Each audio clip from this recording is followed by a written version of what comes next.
Okay, I have, oh, you know what? Not so close. It becomes a photo shoot at that point, okay? Just back a little bit. Thank you, thank you. I have, let's see, a bunch of people getting ready to ask questions. That's great. Let me just tell you some of the things. It's so bizarre looking at yourself talking to you, because that's what I'm seeing on these cameras. Let me tell you some of the things in which I've been doing. I just finished a show called The Librarians last week. Some of you have asked, I did a lot of sailing of late. I sailed to the South Seas. I'm getting, I guess it's just from, do you hear that? Are you getting an echo back and forth? Stage monitors? All right. Maybe they can fix that while we're for the rest of the people. So in any case, I sailed to the South Seas, which was, I don't know, a lot of miles. I sailed from California to the Marquesas, to the Tuamotus, to the Society Islands, and Tahiti, and Moorea, and Raiatea, and then I sailed back from Raiatea via Hawaii back to the United States. I just finished an episode of My Little Pony.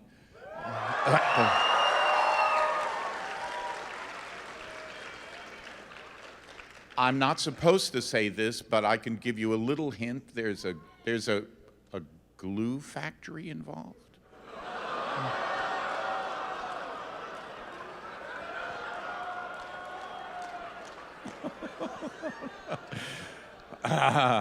Remember the character I play. And so why don't we get started with questions, because I have a feeling there are a lot of questions. Yes?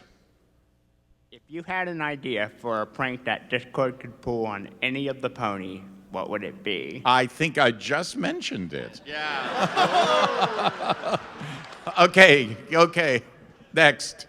What has your favorite makeup and/or costume been to wear or use? You mean not at home? My favorite makeup or costume?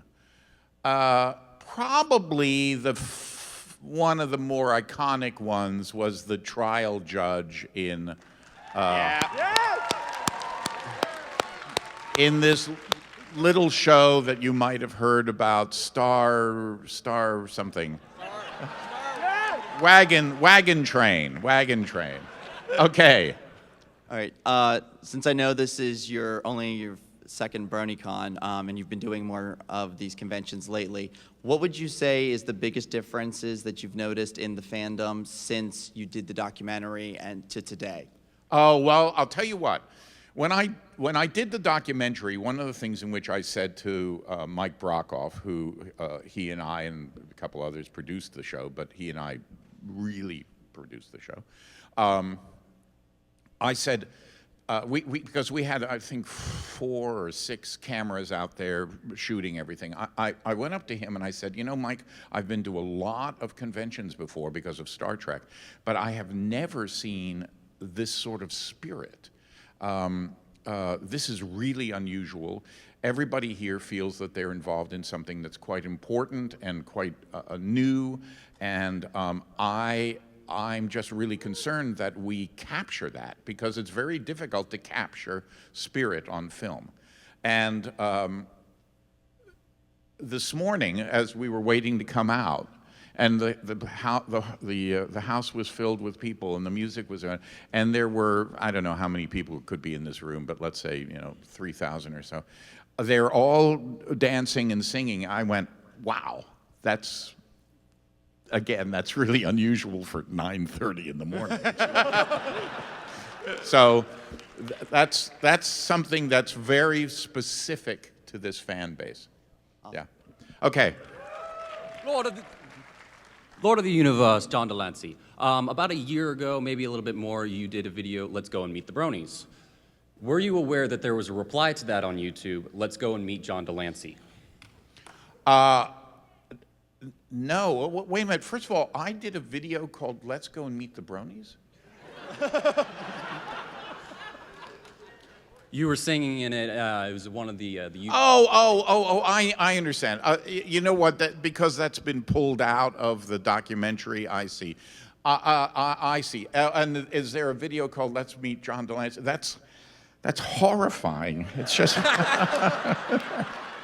That's horrifying. There are certain things that are probably best unknown. Okay, I know the next thing you want to do is tell me where to find it, but please do not. I will look at it one of these days. Yes. So my dad and I have been a fan of yours for as long as I Has can your remember. hair always been like that? No, it hasn't. Okay. So my dad and I have been a fan of yours for as long as I can remember, and I think he would literally explode if I got a video of you saying hello to him. Go. Shoot. Are you Okay, shooting? so my dad's name is Keith Gerhards. So What is his name? Keith Gerhards. Keith. Hello. Oh, one more time. Sorry. Oh, now. Sorry. Yes. Just stay there. Yes. Hello, my brother. We in the continue were wondering, when are you bringing the delightful Fluttershy home to meet all of us? We're having That doesn't sound very nice. we're having a wonderful Sunday supper, and when you bring her, bring the one pinkie pie. Perfect. Well, one second, I'll answer. Hello, Keith. Are you running? Yes. Why aren't you here?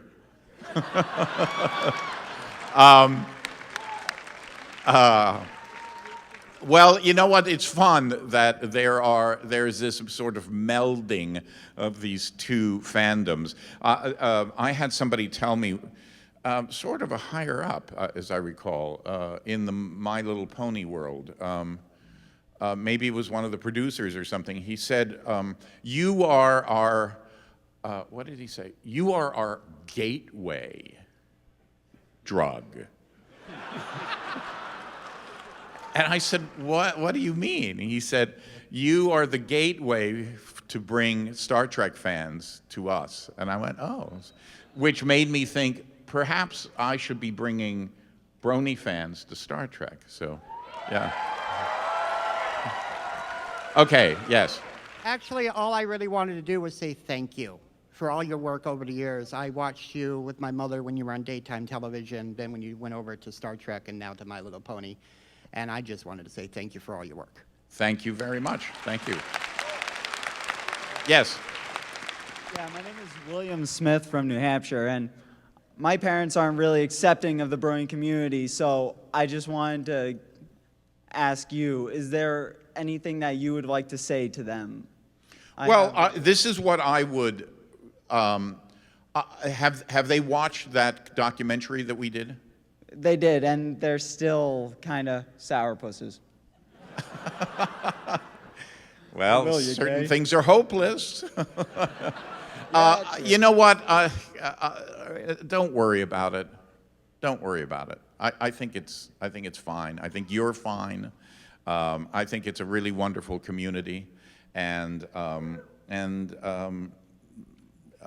you know, I wouldn't take it so seriously and carry on. Yeah. Thank you, John DeLancie, my Lord and Savior. Yeah. Yes. Mr. DeLancie, I know when you originally did the documentary, there was a little bit of a culture shock when you were reading the emails, and we've been watching your character develop in the show, and how you can, Discord kind of becomes good and learns that he could do new and better things. What I'm wondering is, because that has influenced all of us, how have we as a fandom influenced you? How have we changed you, or have we? Well, I would say that you have broken the mold for what you've broken the mold in terms of what I would have anticipated. It never occurred to me that 20-year-old guys would be watching a cartoon for 10-year-old girls. Okay? I'll take no, that. but no, hold on, because and I kept on saying this during the documentary. The people were going, well, you know, there's this. I said, no, no, no. This is interesting enough. We need to concentrate on this, because the fact of the matter is that there's something here. It says something about our society. It says something about in that zone that we're in. It says something about what our society is giving to certain people and not giving to a lot of others. It's something very interesting in that respect, and in I think very positive, especially as we're going into, I dare say, what was going to probably be a brutal presidential election period. To recognize that there are people out there, a lot of people out there, who are highly polarized and do not have a place in their minds for us. They just don't. And so I love the fact that bronies, what became bronies, could turn and look at something and go, oh my gosh, there's something here in this show that speaks to me, and that I can take that and create something else out of it. And that is what I have learned from this, this fandom. Well, thank you for all your continued work over the years to help bring us together. Thank you. Hi, John. My name's Jacob. My question. You're in camouflage, right? Yes. Yeah. Thought I'd blend it in here.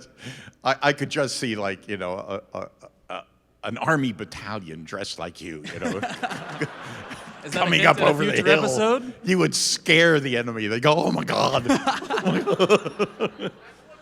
My question for That's you right. is, I've watched a lot of question and error panels that you've done on the internet, and I know that you don't know a lot about what you do on the show, but what drives you to keep coming to conventions? What drives you to keep, you know, bringing us you?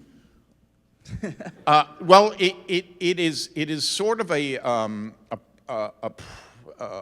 primitive or primordial. Well, primitive is maybe the better word. Actors for the last 3,000 years have come out on stage, have done their work, gone backstage, taken off their makeup, taken off their costume, and walked to the stage door to go out into civilian life. And there have been, you know, 1 or 2 or 3 people there to sign or to ask about the show. Because we don't work, actors don't work as much in live anymore, this is the equivalent of that for me. This is, to me, this is, I have finished the show, I've taken off my makeup, taken off my costume, I'm at the stage door, and all of you are here. And you are asking me about something that I've done and telling me whether you like it or don't like it, or this worked or that didn't work. And so that has a great deal of appeal. I was, where was I? I was somewhere in Canada not too long ago, and at a convention that was really more of a you know, sci-fi multimedia convention, and it was in a hockey rink of all places, and I was trying to sort of, I was tired and I just needed to get away from everybody for, you know, I just needed 15 minutes. So I said, look, I need to be alone here for, I just need to shut down, just bring the noise level down. And they said, oh, well, we have a little green room. They took me under bleachers and, you know, it was all sort of a little funky and what have you. And I walked into a room that was completely black with a sofa and a chair. And there was a guy there who was looking at his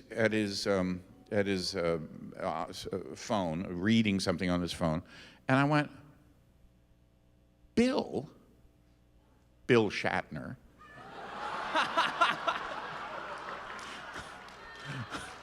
what the F are you doing here? And he said, well, what the F are you doing here?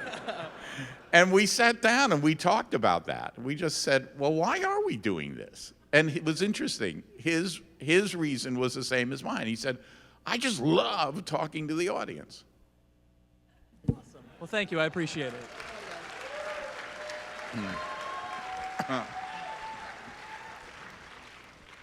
Hello, John DeLancie. My name is Ian Denny. I came all the way from New York just to see you. Oh my God, I'm so nervous right now because you're my favorite character from the show. My question is, I'm trying to think. I'm a kid on the spectrum, so how did the show actually affect the most kids who are on the spectrum? And I love your character so much. Really. Wait a minute. Well, I'm not quite understanding what your question is. Oh dear. Oh dear. How does the show affect kids who are on the spectrum? Autism. I understand that. I don't really know. I'm sorry. I don't know, other than, I mean, I'm reaching here because I don't watch the kids as they're watching, so I don't have any specific, personal experience of that. I can say this, is that I think that it has given, it's sort of shelter. The show has offered, in a way, shelter from the world for those kids, as you're saying, who are on the spectrum, so that they can be in a place that is not, that is more accepting, that is not as, I say this in a general sort of way, it's just not as noisy, and so it's sanctuary. Thank you. Now, excuse me, I gotta go faint. Yeah. Good morning, John DeLancie. Good morning. If you could guest star in any show, movie or television, past or present, what would it be?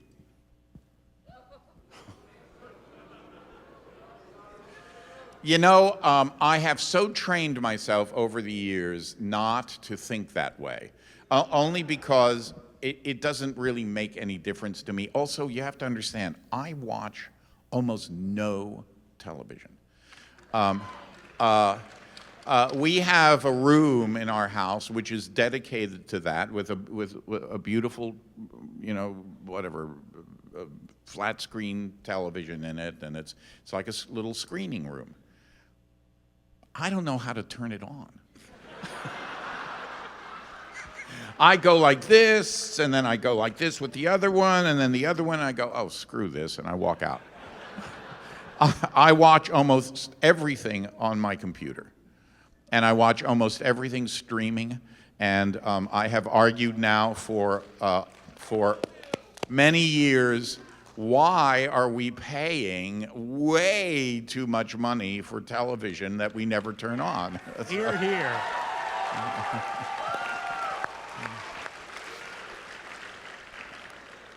Hello, Mr. DeLancie. My name's Thomas. I'm from Charlottesville, and I'm representing the PVCC Brony Club. I just wanted to ask you, if you could bring on any of your fellow co-stars from anything you've ever done over the years into the show, who would they be?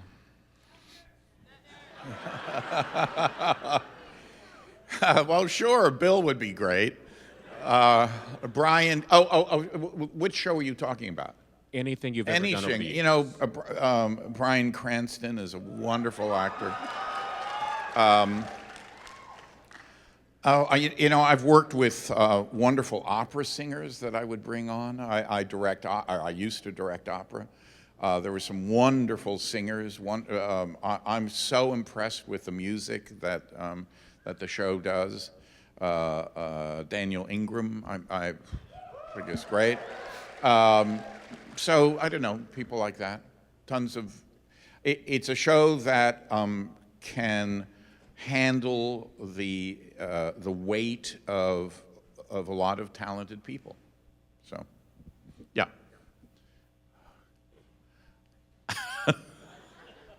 Hey, Mr. DeLancie. Hey.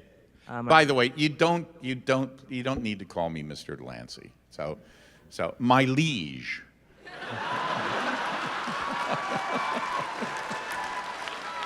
I'm very happy with that. So keep it informal, okay? Well, hey, Mr. DeLancie. I just want to say that I love Discord. I love you. I mean, I go on the internet sometimes and I try like having a little Discord impersonation in a way, like I try to be the harmless comical person. I just want to know what's it like being the funniest character on the show, and like in the fandom. Well, I don't think of myself as the funniest character on the show. I'll tell you, my experience of the show, which I'll just give you a little bit so that you understand sort of how it works for me, is that I will be sent a script. I only do one a year, I think, or something like that, or one a season, whatever it is. I look at the script the night before, or 2 days before, depending on when I get it. I read it, and then I prepare it, and then I go into a studio, and until this last one, I do everything alone. I'm talking to I have an engineer. There's an engineer on the other side of the glass. There's me. And then I can hear people up in Vancouver talking over the speaker. And so it's a very much of a solitary, highly focused, and non-communicative sort of experience. It's only in conventions here that I get to meet somebody else. I go, oh, you're the person who plays that. Oh, hi, how are you? I'm John, stuff like that. So all of that bantery sort of feeling that you have when you see me on the show carrying on with the other characters and what have you is frankly illusionary.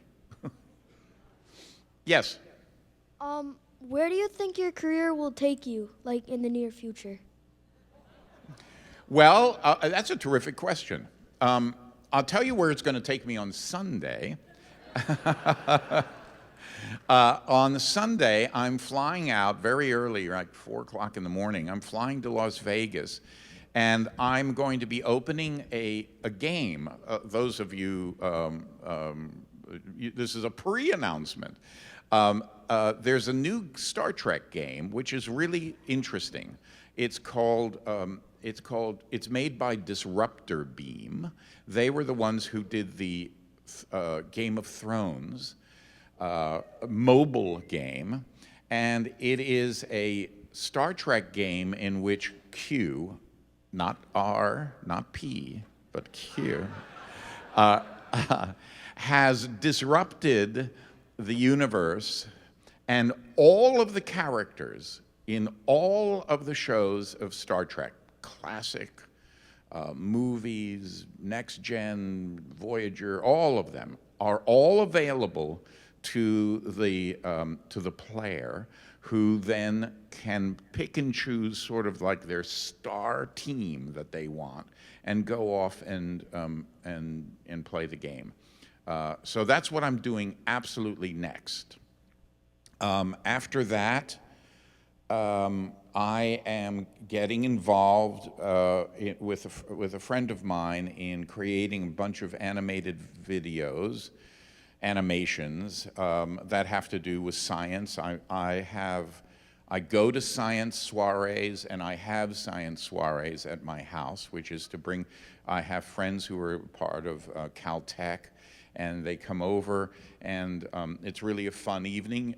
I say this to all of you: you can all do the same thing, and that is that a particular subject is picked. The last person who came to the house was the person who, this young woman who handles all of the infrared arrays, NASA arrays for tracking asteroids, around the Earth.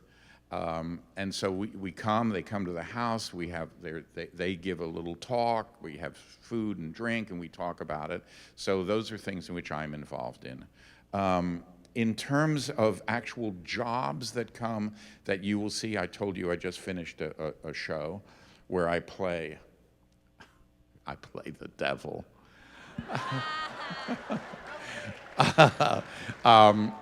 But most of those shows are in my future, and I don't know what's going to happen. I don't know where they're going to come from, because I have to audition for them. I auditioned for a couple this week, was it, what day are we at? Or Friday. So this week I auditioned for a couple of them. There's going to be a new show of Roots, so we'll see if I'm on that.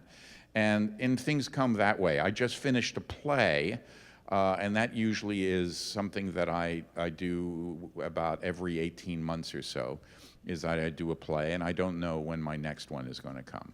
So what I do is very it's sort of unlike what most people. I don't have a regular job, so I'm always looking. And I find projects, and I think of them sort of like tasty morsels. I don't want to work on something for a long time, but I do want to work on something that's interesting to me. I am involved in a new game also called StarCraft, so that's coming out. Okay, yeah. Hi. If you were a pony, what would your cutie mark be?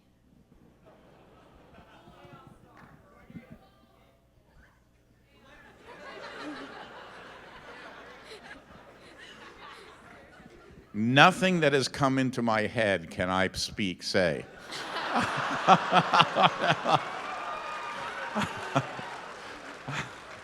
So I'm left with almost nothing that I can say to you. I don't know. What do you think it should be? Ooh. Ooh. I don't know. It Well, there depends you on have what you it. would do. I mean, like, what would you do as a pony besides causing chaos? Is there a mark for chaos? It could be.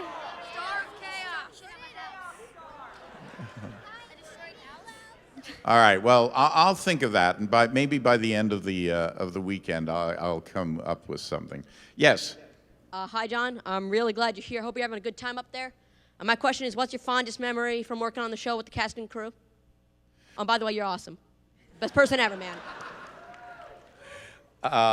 Well, my fondest memory actually comes from these events, because, as I said, it's I go into record. It's an hour and a half or two of real pound, and then that's the end of it. So I don't think of those as being fondest memories.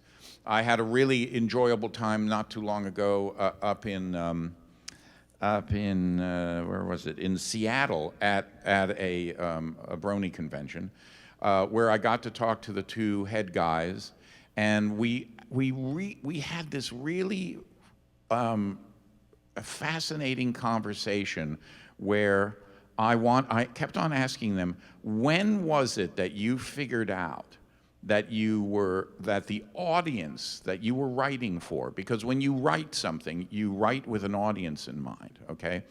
That the audience that you were writing for all of a sudden was no longer just that audience.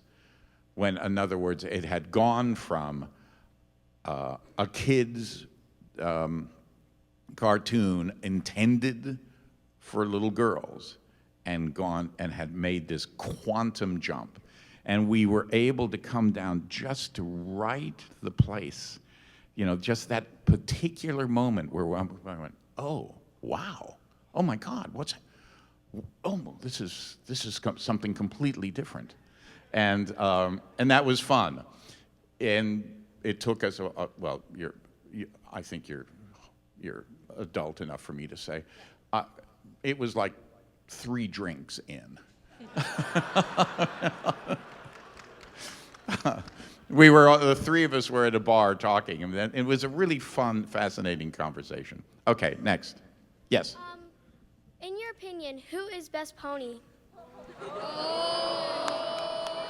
This is a very polarizing question, you understand that. I mean, the right thing for me to say is I am best pony.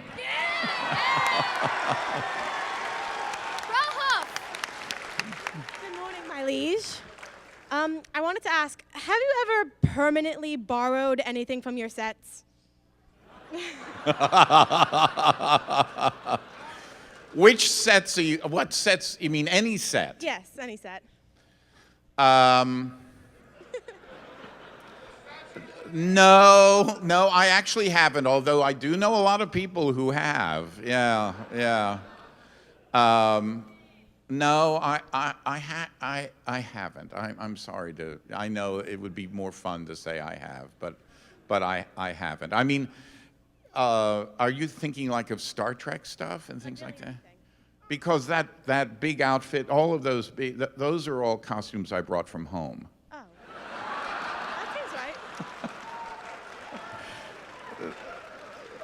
When my kids did things bad, I usually would dress up like that and say, you know, you're on trial.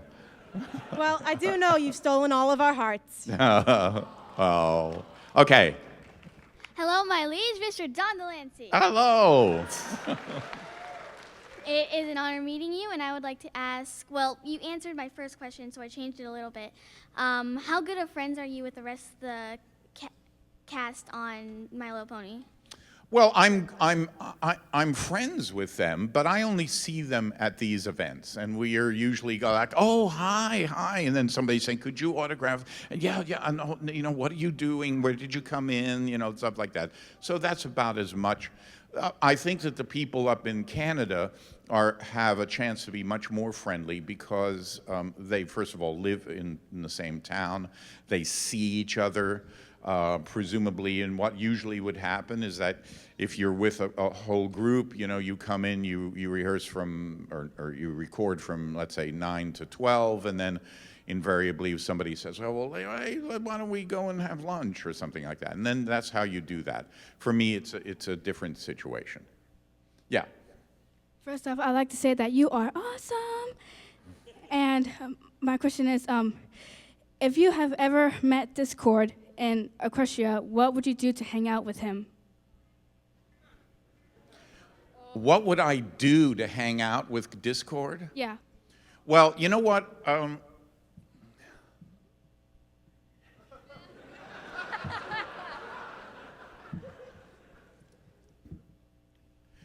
It would be a little bit like hanging out with myself, I'm afraid.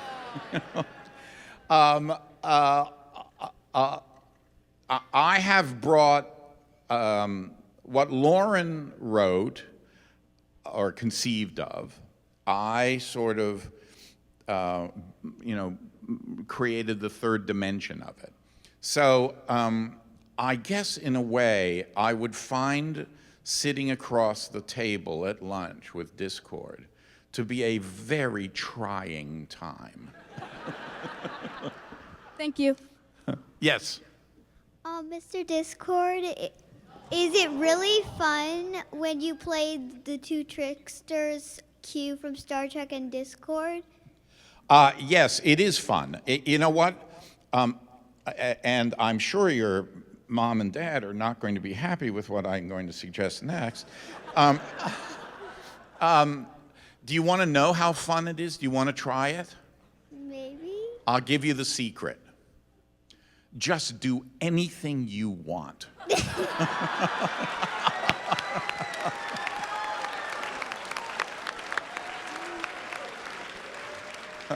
Yes. Hi. Hi. I was wondering, out of all the episodes of My Little Pony, which one was your favorite that you've been on? Hi. My favorite episode was, I loved it. This is the new way in which I see this all the time. There we go. We all talk to each other this way. I talk to my wife in the morning this way, just to make sure that everything is absolutely documented and we can go back. All right, what was your question again? I'm sorry. Hi. Out of all the episodes that we've seen so far, so not the new one that you were just on, what was your favorite episode that you've been on My Little Ponies? Well, you know what? I sort of, the one in which sticks in my mind is the one that has to do with Discord having a friend and then discovering that the friend has a friend.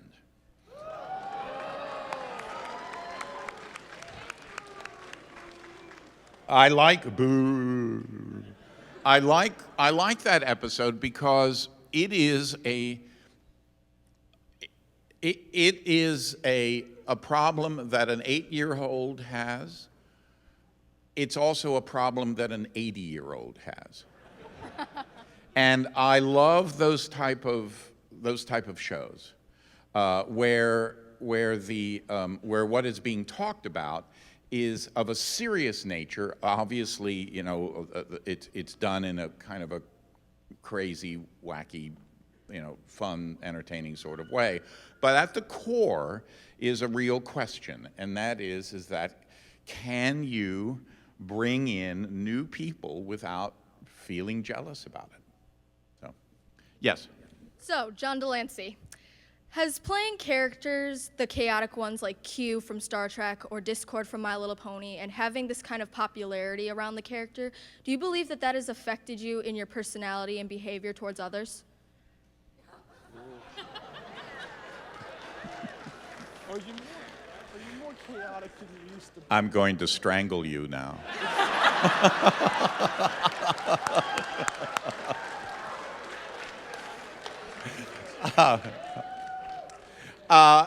Yes and no. I'll tell you where it really has an effect is not when you're doing episodic work or movie work even, or voiceover work.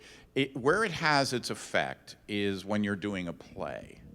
There have been a couple of plays that I've done where the character that I was playing at night actually had an effect on me during the daytime. Man and Superman was one.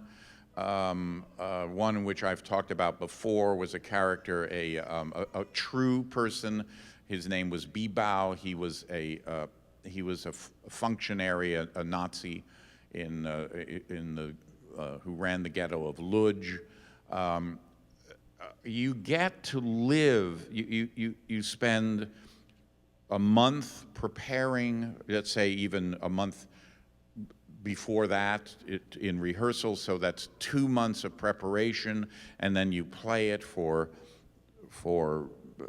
weeks, if not months, and that begins to seep into you. That way of thinking begins to have an effect on you. Frankly, none of the things in which I've done that you would have seen. Although when I was auditioning for Q, I was in a play called Terra Nova, and I was playing Amundsen. And Amundsen was all dressed in black, and Amundsen was the guy who got to the South Pole first. And it's a very sort of ruthless, no-nonsense, highly realistic, powerful character. And I ran from rehearsals during my lunchtime to go and audition for Q, so all of that was in me already. And so when I went and auditioned for that, I brought, without thinking about it, I brought that into the audition. So we are affected by these things, but you know, I can't really say that playing for a couple of hours the character of Discord changes me. What changes me actually is this event. Meeting all of you, and as the years will go on, that changes me. I go, oh wow, I'm still part of generations that, you know, normally I would get more and more removed from, and what have you. That's affecting me, but not specifically playing this character. Yeah.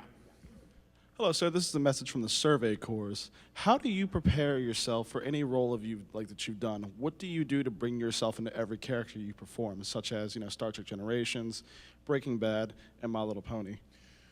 Well, you said the operative thing. How do you bring yourself to the character? What you do is you bring yourself to the character. When I do that is when I do my best work. If there were 10 of us up on stage here, and they all had, you know, we all had, let's say, Discord lines, it would be the person who brought themselves most to the character that we would be attracted to. We would understand it because they become a vehicle and they have filtered it, as opposed to some artificial notion of it, or somebody who would make the mistake, let's say, of going, well, we have to do it like DeLancie did it. But DeLancie isn't on the stage, you're on the stage. So you do that. And technically what I do is that I look at the material and I actually try not to, jump ahead. I try not to get into the rhythm of it, because every script has a rhythm, there's a musicality. I try not to ride that stuff. I'm very good in terms of text. I'm very good in terms of understanding that musicality. But the issue is that I have to make sure that I'm not skipping the rock along the surface, that it actually goes in. So for me, what I have to do, and every actor is going to be a little different, is that I have to read things slowly. I have to take the time to go, well, where am I? Where is this taking place? And then who am I? And then what am I doing? And I let that begin to seep in and seep in and seep in. And then I come from the belief that there's a part of every human there is part of us. That's why playing that character in that of that Nazi who was, making sure that people were put onto the trains to go to Auschwitz. You can't play it from that big historical perspective. You have to play it from a much more, we've got to get people on the train, and you know what that's like. We've all done that. We've got to get going. This has to be done. Little bits of dishonesty that begin to move in a certain direction that become your personality. Well, we all have that.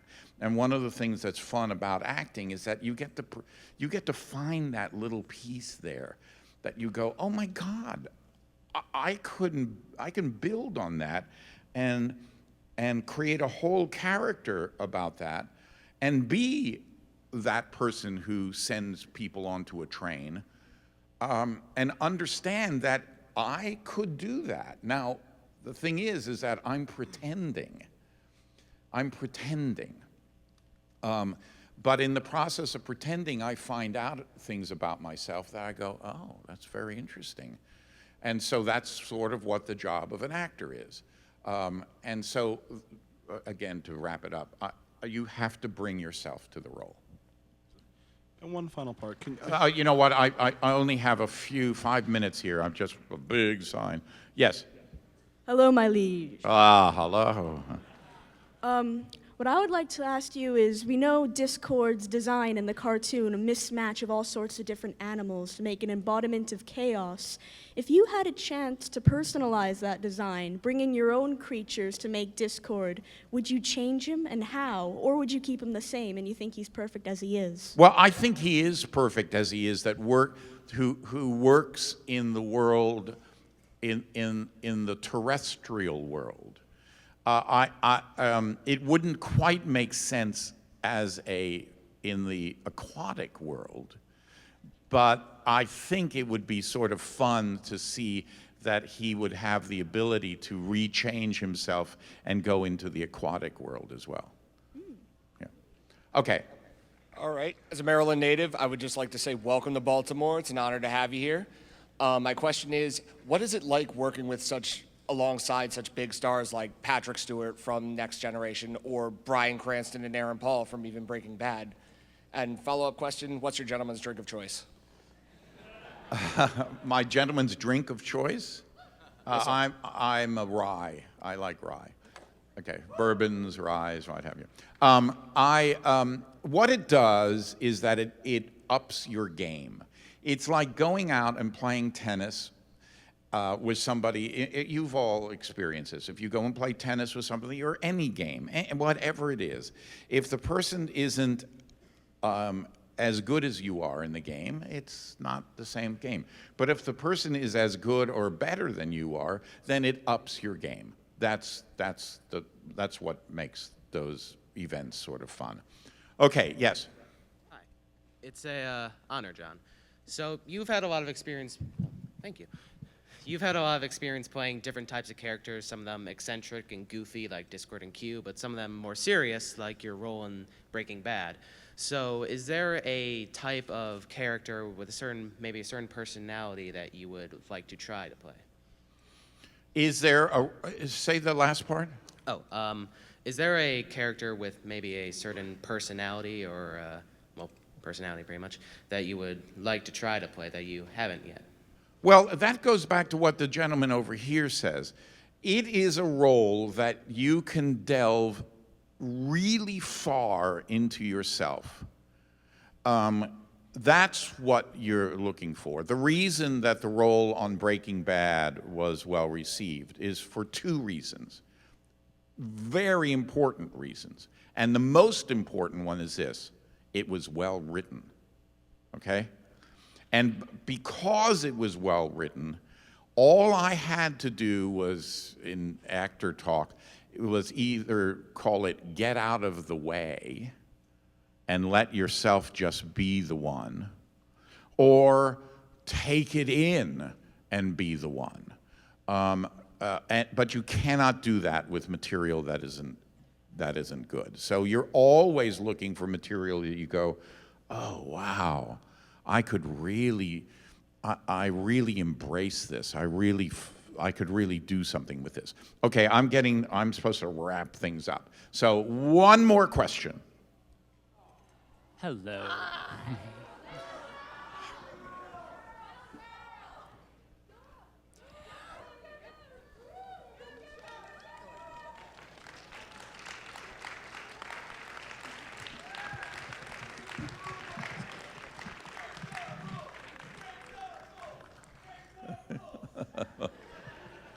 Yes.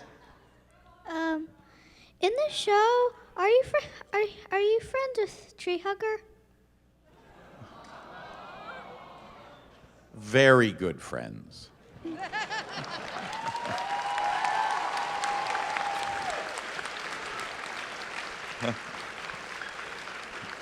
Okay, and you know what?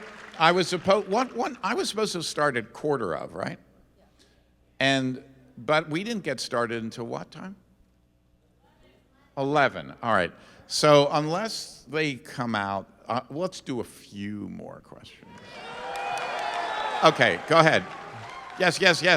So I had asked my boyfriend a question and wanted to know if your answer would agree with his. Don't worry. If in some plane of existence, Q and Discord were to be walking in different directions and pass by each other, I asked him, what do you think they would say? And my boyfriend said, playing both parts, Q.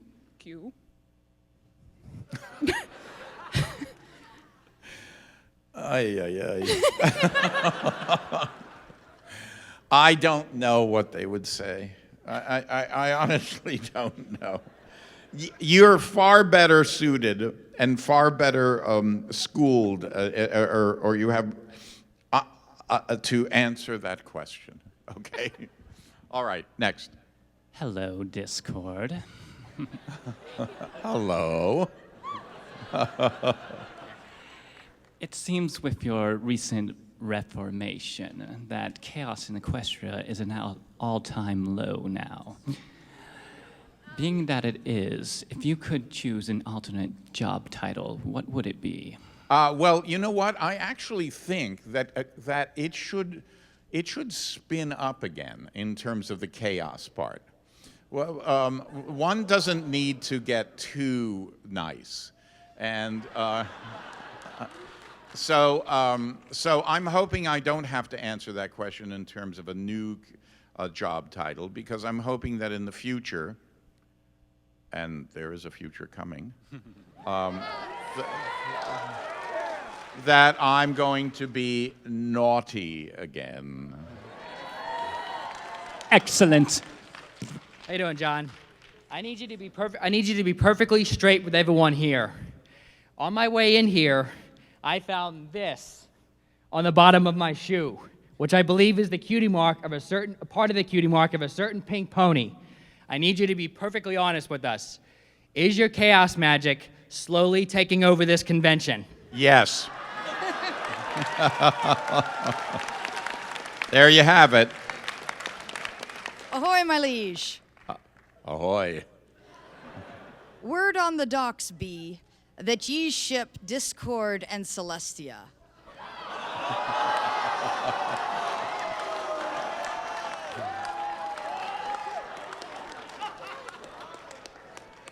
We've had a few interesting nights.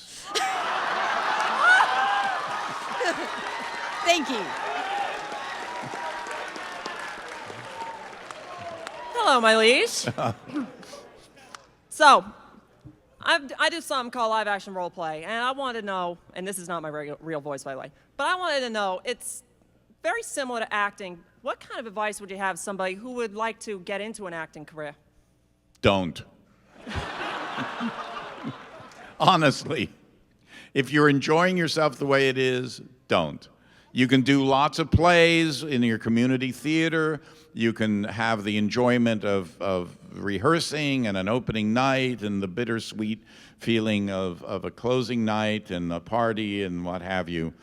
But the minute you go professional, it changes the entire complexion. Yes? If you could choose to play another pony in the show, who would you choose?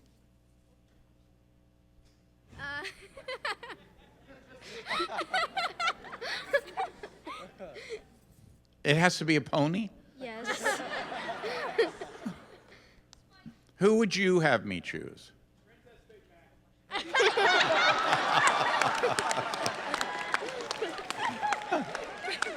Princess Big Mac. Is that a good choice?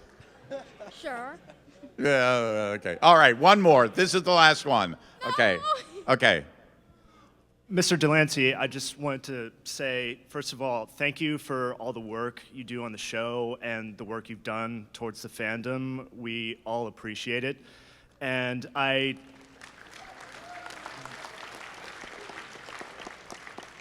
did have a bit of a request, if you don't mind.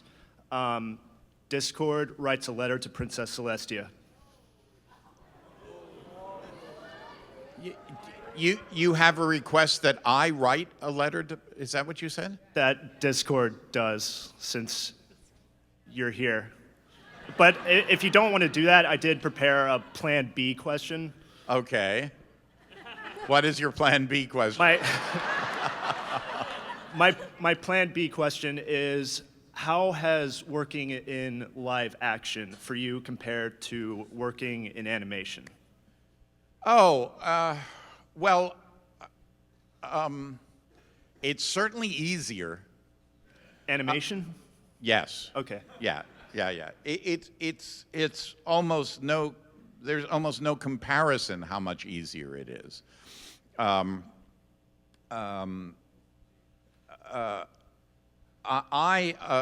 created a company with, I'm a big audio person. Almost all of my entertainment and my stuff comes from audio. That's why I was saying I don't turn on the TV very often at all. I know it's going to sound really nerdy, but I listen to a tremendous amount of lectures, college lectures that I really enjoy. I listen to a lot of political stuff. That's where everything comes in for me at the best. I grew up in a musical environment. My father was a musician, so I have a big repertoire of classical music in my head. I lost what I was going to say. And I had a company with Leonard Nimoy, and I had a company called Alien Voices, where we did adaptations of classic science fiction. So that's really where I rest. And to do that, you have to do a lot of work and what have you, but you don't have to show up on a set with your hair combed and sit around for 6-7 hours a day to shoot a 30-second scene. So in comparatively, it's very different. However, what you have in live action is that you have your face and your body and your eyes and all of those things to be able to make points and to tell the story. In work that it has to do with audio work, it's truly only with your voice. So both of them have their challenges, and I enjoy them both. People, thank you so much. Thank you so much. I haven't looked at my schedule. I don't know whether I have another one of these, but I'm just delighted to be here, and I want you to all have a great time. So thank you. Thank you for having me.